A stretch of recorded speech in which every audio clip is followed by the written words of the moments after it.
ಭಾರಿ ಮಳೆಗೆ ತತ್ತರಿಸಿದೆ ರಾಜಧಾನಿ ಬೆಂಗಳೂರಿನ ಪರಿಸ್ಥಿತಿ ಹೇಳ್ತಿರದ್ದು. ತಗ್ಗು ಪ್ರದೇಶಗಳ ಮನೆಗೆ ಅಪಾರ ಪ್ರಮಾಣದಲ್ಲಿ ಮಳೆ ನೀರು ನುಗ್ಗಿ ಅವಾಂತರ ಸೃಷ್ಟಿಯಾಗಿದೆ. ನಿರಂತರ ಮಳೆಗೆ ಅನೇಕ ಮರಗಳು ದರಶಾಹಿಯಾಗಿದೆ. ನಿನ್ನೆ ಒಂದೇ ದಿನದಲ್ಲಿ ಬೆಂಗಳೂರಿನಲ್ಲಿ 34.7 ಮಿಲಿಮೀಟರ್ನಷ್ಟು ಮಳೆಯಾಗಿದೆ ಅಂತೆ.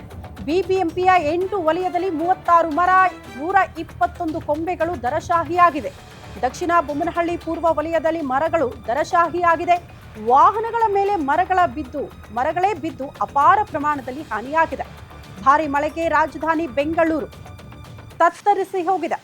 ಈ ರೀತಿ ಮಳೆ ಬಂದಾಗ ಅವಾಂತರಗಳು ಆದಾಗ ಜನ ಬೆಂಗಳೂರನ್ನ ಬೈತಾರೆ. ಆದ್ರೆ ಬೆಂಗಳೂರನ್ನ ಬೈಯೋ ಹಾಗಿಲ್ಲ. ಕಾರಣ ಅನೇಕರಿಗೆ ನೆಲೆಯಾಗಿದೆ ಬೆಂಗಳೂರು. ಹಲವರ ಬದುಕು ಕಟ್ಟಿಕೊಳ್ಳೋದಕ್ಕೆ, ಜೀವನ ಕಟ್ಟಿಕೊಳ್ಳೋದಕ್ಕೂ ಕೂಡ ಇದೇ ಬೆಂಗಳೂರು ಆಸರೆಯಾಗಿದೆ.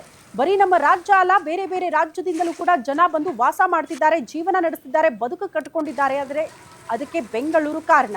ಆದ್ರೆ ಈ ಅವಾಂತರಗಳಿಗೆ ಬೆಂಗಳೂರು ಕಾರಣ ಅಲ್ಲ, ಬದಲಾಗಿ ಮನುಷ್ಯರು ಕಾರಣ. ನೀವು ಕಾರಣ. ದೊಡ್ಡವರು ಕಾರಣ. ರಾಜ್ಯ ಕಾಲುವೆಯನ್ನ ಒತ್ತುವರಿ ಮಾಡಿಕೊಂಡು ದೊಡ್ಡ ಬಿಲ್ಡಿಂಗ್ ಗಳನ್ನ ಕಟ್ಕೊಂಡಿದ್ದಾರಾ?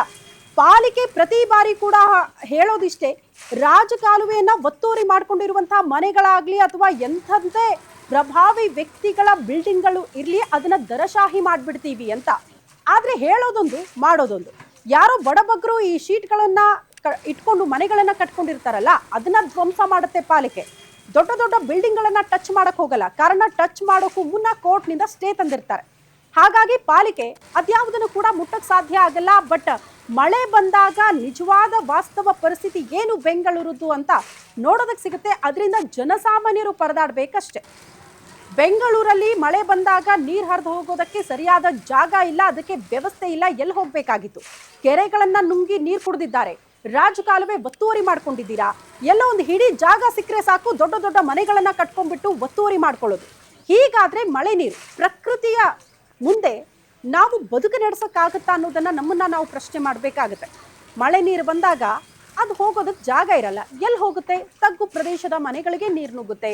ಅಪಾರ ಪ್ರಮಾಣದಲ್ಲಿ ನೀರು ಹರಿದು ಹೋಗೋದಕ್ಕೆ ಜಾಗ ಇಲ್ಲ ಅಂದ್ರೆ ರಸ್ತೆ ಮೇಲೆ ನಿಂತ್ಕೊಳ್ಳುತ್ತೆ.